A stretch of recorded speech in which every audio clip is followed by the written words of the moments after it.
काम संभालने वर्सेस काम बिगाड़ने वाली बहुएं। हे भगवान, रागिनी बहू, तू मुझे ये बता दे कि आखिर तेरी दिक्कत क्या है। अरे इतने से कपड़े तुझे फैलाने को दिए थे, ये भी काम तूने बिगाड़ दिया। हर काम बस तूने खराब करना ही सीखा है। क्या हुआ माँ जी, क्या बात है? श्रुतिका बहू, देख देख, इस रागिनी को कपड़े डालने को बोला था और ये छत पर आते ही सारे कपड़े फेंक दिए। अब ये कपड़े सूखेंगे नहीं, दोबारा से धोए जाएंगे। क्या मुंह को नीचे करके खड़ी हो गई है? कामों को ढंग से करना सीख ले। अब तू कोई छोटी बच्ची नहीं, मेरे घर की बहू है। चलिए चलिए माँ जी, ज्यादा गुस्सा मत कीजिए। थोड़े से ही तो कपड़े हैं, एक बार में मशीन में धुल जाएंगे। मैं इन्हें धो लूंगी, आप चिंता मत कीजिए। श्रुतिका ने ऐसे बोलकर बात को संभाल लिया, जिसके बाद कमला छत से नीचे आ गई। श्रुतिका और रागिनी कमला की दो बहुएं थी, जिन दोनों के ही तौर तरीकों और रहन सहन में जमीन आसमान का अंतर था। श्रुतिका हर काम को बहुत ही संभाल कर करती थी, तो वहीं रागिनी सभी काम बिगाड़ देती थी। आज भी रागिनी ने धुले हुए सारे कपड़े छत पर फेंक दिए थे, जिससे उसको डांट पड़ी। रागिनी, उदास मत हो, मैं ये कपड़े दोबारा धो दूंगी।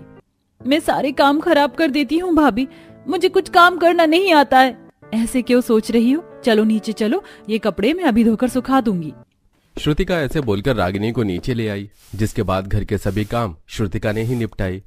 ऐसे ही अगले दिन। वैसे भाभी, आज कौन कौन आ रहा है? मेरा मतलब बाबा के दोस्त तो आ ही रहे हैं, लेकिन उनके साथ कितने लोग हैं? पता नहीं, शायद 5 लोग आज खाने पर आ रहे हैं। बस अभी कुछ देर में वो लोग पहुंच ही जाएंगे। रागिनी, एक काम करो, जल्दी से आलू उबालने को रख दो। इतने आलू उबलेंगे, तब तक मैं पूरियों का आटा लगा लूंगी और फिर सब्जी बना दूंगी। श्रुतिका के बोलने पर रागिनी भी जल्दी से कामों में लगी और उसने आलूओं को धोकर प्रेशर कुकर में डालकर उन्हें गैस पर उबलने को रख दिया। रागिनी बहू, ओ रागिनी, जरा यहाँ तो आ। आई माँ जी। भाभी, मैंने आलू उबलने को रख दिए हैं। माँ जी मुझे बुला रही हैं, तो मैं वहाँ जा रही हूँ। ठीक है। रागिनी, तुमने आलू में पानी कितना डाला उबालने के लिए? भाभी, मैंने पानी नहीं डाला। हे भगवान, तुमने पानी नहीं डाला? सीटी तो बस आने ही वाली है। भागो रागिनी। श्रुतिका और रागिनी जल्दी से रसोई से बाहर भागी। उनके निकलते ही प्रेशर कुकर में बहुत ही ज्यादा प्रेशर बना, जिससे कि कुकर फट गया, जिसकी आवाज से कमला भी बाहर बैठे बैठे उछल गई और अरे क्या हुआ बहुओं? कुछ नहीं माँ जी। कुकर फट गया क्या? कमला की बात पर दोनों बहुएं कुछ नहीं बोली। कमला जानती थी कि इसके पीछे किसकी गलती होगी, जिसकी वजह से वो बस रागिनी को घूरने लगी। माँ जी चिंता मत कीजिए, मैं हूं ना, जल्दी से सब कुछ साफ कर देती हूँ। आप चिंता मत करना, मैं सब कुछ संभाल लूंगी। माँ जी, मुझे लगता है कि मैं कोई काम आज ना ही करूँ तो शायद अच्छा होगा। मैं चलती हूँ। रागिनी ऐसे बोलती हुई सिर पकड़कर अपने कमरे में चली गई, जिसके बाद हे भगवान, सारी रसोई बेकार हो गई। अब इतना वक्त नहीं है कि मैं आलू उबालकर हींग वाले आलू बनाऊं।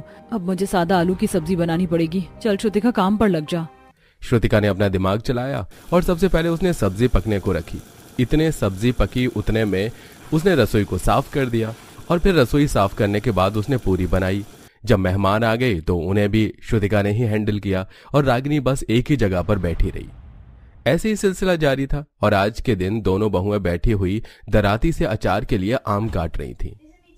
रागिनी, आमों को जरा ध्यान से काटना, ये दराती बहुत ही पैनी है तो इससे हाथ भी कट जाता है। हे भगवान, क्या हुआ? कितना खून बह रहा है। रागिनी, मैंने कहा था कि आराम से काम करना। अरे क्या हो गया बहुओं? हे भगवान, खून! ये ले श्रुतिका बहू, जल्दी से इसके हाथ पर पट्टी कर दे। लाइए माँ जी। श्रुतिका ने जल्दी से रागिनी के हाथ पर पट्टी कर दी, जिससे कि उसका खून बहना बंद हुआ और फिर कमला रागिनी को डांटते हुए बोली, रागिनी बहू, कोई तो काम ठीक से कर लिया कर। तुझे तो हर काम बस बिगाड़ना आता है और अपना नुकसान ही करना आता है। पता भी है, इस तरह लगी हुई चोट कभी कभी गहरी भी लग जाती है। मेरे तो समझ में नहीं आता कि मैं तुझसे क्या कहूँ। तू तो हर काम ही बिगाड़ती है। एक मेरी काम बिगाड़ने वाली बहू है तो दूसरी काम संभालने वाली। कमला ऐसे ही रागिनी को डांटने लगी, जिससे कि रागिनी को भी बुरा लगा, लेकिन वो कुछ नहीं बोली क्योंकि वो जानती थी कि गलती उसी की थी। ऐसे ही एक दिन। बहू, क्या ऐसे मंद मंद मुस्कुरा रही है और अभी बाहर क्यों गई थी? माँ जी, मैंने ना पार्सल बुक किया था। मैंने मिनी वैक्यूम क्लीनर मंगवाया है, जिससे हम अपने घर के सोफा और बेड वगैरह को साफ कर सकते हैं। अच्छा, तो चल जल्दी से उसे चला कर देख, मैं भी देखूंगी। कमला के बोलने पर रागिनी भी एक्साइटेड हो गई और उसके सोफा साफ करने को मिनी वैक्यूम क्लीनर चला दिया, लेकिन वो उसकी पावर को सेट करना भूल गई, जिससे कि वैक्यूम क्लीनर अपनी पूरी पावर पर चला और उसने कूड़े करकट के साथ साथ सोफे की रुई को भी खींचना शुरू कर दिया। ये भगवान, ये क्या हो रहा है? माँ जी, ये तो हमारे पूरे सोफे को ही खा जाएगा। अरे बहू, ये क्या बवाल मंगा लिया है तूने? बंद कर इसको। अरे सत्यानाश, बंद करना, या जब तक कई हजार का नुकसान नहीं करवा देगी बंद नहीं करेगी। माँ जी, मेरे समझ में नहीं आ रहा कि मैं क्या करूं। रागिनी और कमला ऐसे ही डर ही रही थी कि तभी एकदम से मशीन बंद हो गई। बंद हो गया? क्या खराब हो गया ये बहू? खराब नहीं हुआ है माँ जी, मैंने इसे बंद कर दिया है, पीछे से इसका प्लग निकाल कर। श्रुतिका, मेरी बहू, तू हमेशा ही सही वक्त पर काम संभाल लेती है। माँ जी, सोफे की एक गद्दी तो गायब हो गई। तेरे तो पता नहीं काम ही कैसे हैं। तू तो बस मेरे घर का नुकसान ही करवाने पर लगी रहती है। मैं तो गिना भी नहीं सकती कि तूने आज तक क्या क्या बिगाड़ा है। माँ जी, ऐसे मत बोलिए ना, मैं जानबूझकर थोड़े ही काम खराब करती हूँ। बहू, मुझे तो तुझे देखकर हैरानी होती है, क्योंकि किसी भी घर की बहुएं तेरी तरह कामों को नहीं बिगाड़ती हैं। माँ जी, कोई बात नहीं, आप गुस्सा मत कीजिए। रागिनी, तुम भी थोड़ा ध्यान से काम किया करो, इतने काम बिगाड़ना अच्छा नहीं है। अपनी जेठानी और सास की बातें सुनकर बस रागिनी बेचारी यूं ही खड़ी रह गई। ऐसे ही कामों को बिगाड़ने और संभालने का सिलसिला रोजाना ही जारी था। ऐसे ही सब कुछ चल रहा था कि आज के दिन, श्रुतिका, आज तो मुझे तुम ब्रेकफास्ट में चाय की जगह ऑरेंज जूस दे दो। जी। अरे रागिनी, मुझे अभी मुकुल और माधव जी दोनों के ही टिफिन पैक करने हैं, तो जूस तुम जरा बना दो। माधव जी भी पीने को बोल रहे थे। जी। उम्मीद है कि आज मुझसे कोई गलती नहीं होगी।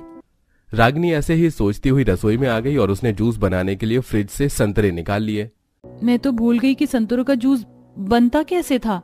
रागिनी आज भी गायब दिमाग से ही काम कर रही थी, जिसका नतीजा ये सामने आया कि ना तो उसने फ्रिज को बंद किया और उसने मिक्सी के जार को भी बिना कुछ ढके ही चला दिया, जिससे कि सारा संतरों का पल्प वगैरह उड़ गया और उससे रसोई की दीवारें खराब हो गई। वहीं दूसरी तरफ मिक्सी का भी बैलेंस बिगड़ गया और उसका जार भी उड़कर टूट गया। अरे नहीं, मैंने फिर से काम बिगाड़ दिया, अब मैं क्या करूं? रागिनी जैसे ही रसोई के हालात को सुधारने के लिए भागी तो उसके फैलाए रायते पर ही उसका पांव फिसल गया और वो गिर पड़ी। इतनी सब आवाजें सुनकर रसोई में कमला, मुकुल, श्रुतिका और माधव आ गए और कुछ देर बाद 15,000? तूने आज मेरे पूरे 15,000 से भी ऊपर का नुकसान करवाया रागिनी। तेरी लापरवाहियों की वजह से मेरा फ्रिज खराब हो गया, क्योंकि पता नहीं वो कब से खुला हुआ था। तेरी लापरवाही से मेरी मिक्सी खराब हो गई, रसोई की दीवारें खराब हो गई और फ्रिज में रखा हुआ खाने पीने का सामान सड़ गया। अब बता कि तेरा क्या इलाज है? मुझे माफ कर दीजिए माँ जी। अब माफी की गुंजाइश बची ही कहाँ है बहू। बस अब मैं एक बात कहती हूँ, आज से तेरा घर में काम करना बंद। क्या माँ जी, क्या बोला आपने? माँ जी सही बोल रही हैं रागिनी, तुम अब से एक हफ्ते घर का कोई काम मत करना, बस मुझे देखना कि काम कैसे किए जाते हैं, उसके बाद जब तुम काम करना। श्रुतिका की बात पर रागिनी राजी हो गई। बस फिर क्या था, उसी दिन से रागिनी ने एक हफ्ते तक श्रुतिका को काम करते हुए देखा, उसके तौर तरीकों को देखा, जिसके बाद उसने भी उसी की तरह काम करने शुरू कर दिए। अब रागिनी के काम कम बिगड़ रहे थे और कुछ दिनों में ही उसे भी सही से काम करने आ गए और सभी फिर खुशी खुशी रहने लगे। अरे यार, मेरी ये नीली वाली साड़ी भी फट गई है। पूनम देखो ना, गिन चुनकर 4 से 5 साड़ियां तो है मेरे पास, उसमें से 3 साड़ी फट गई हैं। क्या करूं मैं? तुम्हें तो सिलाई आती है ना, जरा कुछ जुगाड़ लगाकर इसे सिल दो। सिल तो दूंगी, लेकिन फिर ये पहनने पर काफी अजीब लगेगी, साफ साफ दिखेगी कि तुमने साड़ी को सिलवाया है। आजकल तो मार्केट में 200-300 रुपए में अच्छी अच्छी साड़ियां मिल जाती हैं। आए दिन साड़ी वाला गली में आता है, सभी औरतें साड़ियां खरीदती हैं, सिर्फ हमें छोड़कर।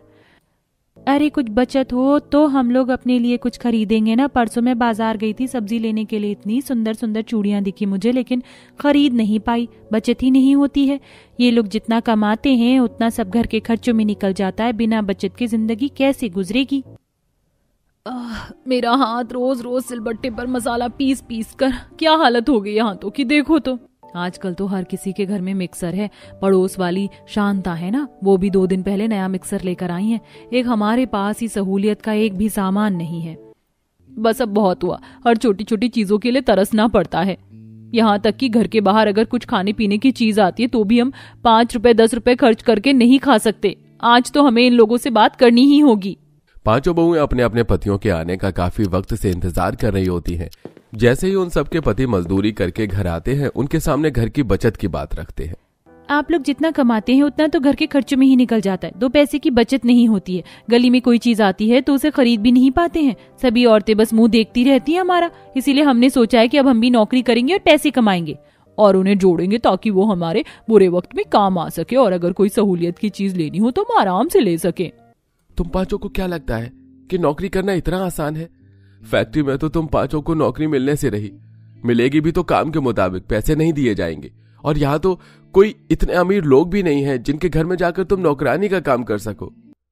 इसलिए जितना है उतने में ही गुजारा चलाओ और कोशिश करो कि इसमें बचत कर सको। महंगाई देखी आप लोगों ने, मनपसंद का खाना भी 2-3 महीने में एक बार नसीब होता है और आप इसमें बचत करने को कहते हैं। ऐसे ही कुछ दिन गुजर जाते हैं। अनीता और पूनम घर खर्च के पैसों से मंडी से सब्जियां ला रही होती हैं कि तभी पूनम को रास्ते में अरबी और पालक के पौधे दिखते हैं, जिन्हें देख अनीता वहीं रुक जाती है। अरे अनीता, तुम रुक क्यों गई? घर नहीं चलना क्या? पूनम देखो ना, यहाँ पर कितने सारे पालक के पत्ते और अरबी के पत्ते हैं। चलो इन्हें घर लेकर चलते हैं। कई दिनों से मेरा कुछ चटपटा खाने का मन कर रहा है। वो तो ठीक है, लेकिन इससे चटपटा क्या बनेगा? अरबी और पालक की तो सब्जी बनती है। एक काम करते हैं, आज हम अरबी के पत्ते और पालक के पत्ते के पकौड़ी बनाते हैं। बहुत दिन हो गए घर में पकौड़ी बने हुए। थोड़े से बेसन रखा हुआ है, उसमें मिलाकर हम चटपटे पकौड़े बनाएंगे। अनीता और पूनम मिलकर ढेर सारे पालक और अरबी के पत्ते तोड़ती है और घर आकर उन्हें अच्छे से धोकर पालक और अरबी के पत्तों की पकौड़ी बनाती है और उन सभी को काफी ज्यादा वो स्वादिष्ट रखते हैं। ये अरबी के पत्ते के पकौड़े तो काफी ज्यादा स्वादिष्ट बने हैं ना। हरी मिर्च की चटनी के साथ तो इनका स्वाद दुगना बढ़ गया है। आज से पहले कभी पालक के पत्ते के पकौड़े नहीं खाए थे। मुझे नहीं पता था कि ये इतने ज्यादा अच्छे बनते हैं। मेरी माँ हमेशा महीने में 1 से 2 बार पालक और भी पत्तों के पकौड़े बनाया करती थी। मुझे सबसे ज्यादा इनके पकौड़े ही खाने पसंद है। एक काम करते हैं, लाजवंती अम्मा को भी दे आते हैं। उनके घर में तो कोई भी नहीं है जो उन्हें पकौड़े बनाकर दे सके। बेचारी अम्मा गुजारा चलाने के लिए सुबह से शाम तक चाय बनाकर बेचती हैं। कभी कभी तो उनके लिए काफी बुरा लगता है। पांचों बहुएं एक प्लेट में ढेर सारे अरबी और पालक के पकौड़े डालकर पड़ोस में रहने वाली लाजवंती अम्मा के घर जाने लगती हैं। वहीं दूसरी तरफ, अरे अम्मा, क्या खाली खाली चाय पिला रही हो? कुछ साथ में है नहीं खाने को क्या? बेटा है ना, ये मट्ठी है, नमकीन है, बिस्किट है, फैन है। बताओ क्या खाओगे तुम? अरे अम्मा, अगर चाय के साथ ही ये सब खाना होता तो मैं खुद चाय बनाकर ना खा लेता। चाय के साथ तो गर्मा गर्म चटपटे पकौड़े अच्छे लगते हैं खाने में। लाजवंती के पास पकौड़े नहीं होते, जिसके चलते वो उदास हो जाती है कि तभी पांचों बहुएं प्लेट में गर्मा गर्म पकौड़े लेकर आती हैं। देखिए, आज हमने पालक और अरबी के पत्तों के पकौड़े बनाए हैं। पालक और अरबी के पत्तों के पकौड़े की खुशबू तो काफी बढ़िया आ रही है। क्या मैं 1-2 पकौड़े चख सकता हूँ? हाँ, क्यों नहीं, ये लीजिए। वो ग्राहक जैसे ही उन अरबी और पालक के पत्तों के पकौड़े खाता है तो उसे काफी ज्यादा पसंद आते हैं। क्या भाई, वाह, क्या पकौड़े बनाए हैं आपने। मजा आ गया खाकर। और साथ में ये गर्मा गर्म चाय पकौड़े से अच्छा कॉम्बिनेशन तो इस दुनिया में कुछ हो ही नहीं सकता।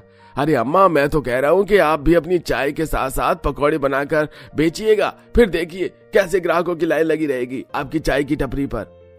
उस ग्राहक की बात सुनकर अचानक पूनम के दिमाग की बत्ती जलती है और उसे एक जुगाड़ सूझता है। अरे, ये चीज मैंने पहले क्यों नहीं सोची।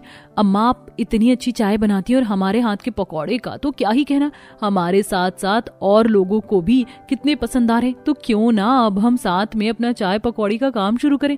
आप हर रोज की तरह चाय बनाना और हम साथ में पकौड़े बनाएंगे। चाय और पकौड़े देख ज्यादा से ज्यादा ग्राहक आएंगे। ऐसे आपकी चाय की ग्राहक भी बढ़ जाएंगे और हमारे पकौड़े भी बिकने शुरू हो जाएंगे। आपको भी मुनाफा होगा और हमें भी। तो फिर क्या सोचा है आपने? ख्याल तो तुम्हारा बहुत ज्यादा बढ़िया है। मुझे तो इससे कोई परेशानी नहीं है। पांचों बहुएं इस काम के बारे में अपने पतियों को बताती हैं, जिसे सुनकर अब वो भी इस काम के लिए उन्हें मंजूरी दे देते हैं। उन सब के पति अनाज की फैक्ट्री में काम करते थे, जहां पर गेहूं, बेसन बनाना ये सब होता था। पैकेट में बेसन भरने के बाद जो बेसन मशीन में रह जाता था वो उसे पन्नी में भरकर घर ले आती। अनीता और पूनम आज फिर से ढेर सारे अरबी और पालक के पत्ते तोड़कर घर ले आती हैं, जिनमें वो पकौड़े बनाकर अब लाजवंती के साथ मिलकर ग्राहकों को खिलाती हैं। अरे क्या बात है लाजवंती अम्मा, अब तो आप चाय के साथ इतने बढ़िया पकौड़े बनाकर बेच रही है। पहले तो मैं सिर्फ एक बार ही चाय पीता था, लेकिन अब तो मन कर रहा है कि दिन में 4-4 बार आकर चाय पिए और साथ में इतने लजीज पकौड़े खाएं। अरे मेरे लिए तो 2 पकौड़े की प्लेट पैक कर दो। आज तो मैं अपनी गर्लफ्रेंड को भी पकौड़े खिलाऊंगा। धीरे धीरे जैसे जैसे ग्राहक बढ़ रहे थे वैसे वैसे लाजवंती और उन पांचों बहुओं की कमाई भी बढ़ती जा रही थी। मैं तो कह रही हूँ क्या पालक और अरबी के पत्तों के साथ साथ हमें और तरह के पकौड़े बनाने चाहिए? हम काम करते हैं, हम मिर्ची, केले के पत्ते, बेसन, आलू, प्याज के पकौड़े भी बनाते हैं। जैसे जैसे पकौड़े की वैरायटी बढ़ेगी वैसे वैसे हमारे ग्राहक भी बढ़ते जाएंगे। पांचों बहुएं उन पकौड़ों को बेचकर जो पैसे कमाते हैं उनसे वो बाकी का सामान ले आते हैं और वो 7-8 तरह के पकौड़े बनाकर बेचती हैं और अब उनके पास धीरे धीरे काफी सारे पैसे भी जुड़ने लगते हैं। माला और आंचल आज बाजार से पकौड़े बनाने का सामान लेकर घर लौट रही होती हैं कि तभी वो रास्ते में देखती हैं कि ठेले वाला गुलाब और टमाटर के पकौड़े बना रहा है। इसको खाने के लिए लोगों की लंबी लाइन लगी हुई है। हे भगवान, गुलाब और टमाटर के पकौड़े! आजकल भी लोग क्या क्या खाने लगे हैं। एक काम करते हैं, हम भी इसे खाकर देखते हैं, अगर अच्छा लगा तो हम भी इसे बनाकर बेचेंगे। जब माला और आंचल गुलाब और टमाटर के पकौड़े खाते हैं तो उन्हें भी वो काफी ज्यादा स्वादिष्ट लगते हैं और अब माला गुलाब के खेत से ढेर सारे गुलाब तोड़ लाती है, वहीं आंचल भी टमाटर ले आती है और अब वो पांचों बहुएं 10 अलग अलग तरह के पकौड़े बनाकर बेचती हैं। प्याज, मिर्ची, धनिया, पालक और आलू के पकौड़े तो काफी खाए थे, लेकिन पहली बार गुलाब और टमाटर के पकौड़े खा रहा हूँ। कितने ज्यादा टेस्टी हैं ये और दिखने में भी कितने सुंदर दिख रहे हैं। जिनका मन ना भी हो तो वो भी उन्हें देखकर खा लें। अरे मुझे तो पकौड़े हमेशा से बारिश के मौसम में ही खाने पसंद है, लेकिन जब से उनके यहाँ के पकौड़े खाए हैं तब से अब तो मेरे फेवरेट खाने की लिस्ट में नंबर 1 पर हैं पकौड़े। लोगों की तारीफ सुनकर पांचों बहुएं काफी ज्यादा खुश थीं। जहां पांचों बहू की पकौड़ों की बिक्री दिन पर दिन बढ़ती जा रही थी, वहीं लाजवंती का भी काफी फायदा हो रहा था और पांचों बहुएं उन पैसों से अपनी सहूलियत का सारा सामान लाती हैं, चाहे वो मसाला पीसने के लिए मिक्सर हो या पहनने के लिए नई साड़ी। धीरे धीरे वो अपनी छोटी बड़ी जरूरत को बड़ी आसानी से पूरा करती हैं। अरे तुम पांचों ने तो कमाल कर दिया। जुगाड़ से इतनी अलग अलग तरह के पकौड़े बनाए और ग्राहकों को बेचे और अब देखो हमारे घर में भी सारी सहूलियत का सामान है। अभी तो हमें और मेहनत करनी है और ढेर सारे पकौड़े बेचने, ताकि हम सहूलियत का सामान लाने के लिए अच्छी खासी बचत भी कर सकें। जैसे जैसे दिन गुजरते हैं वैसे वैसे इन पांचों बहू ने अब काफी अच्छी बिक्री कर ली थी और अब उनसे अब काफी ज्यादा ग्राहक भी जुड़ चुके थे। अपनी जरूरत को पूरा करने के साथ साथ पांचों बहुओं ने सेविंग्स भी अच्छी खासी कर ली थी, जिससे अब उनकी माली हालत भी काफी ज्यादा अच्छी हो जाती है और अब वो इसी तरह जुगाड़ से अपने 10 अलग अलग तरह के बनाए हुए पकौड़े बेचने का काम जारी रखते हैं।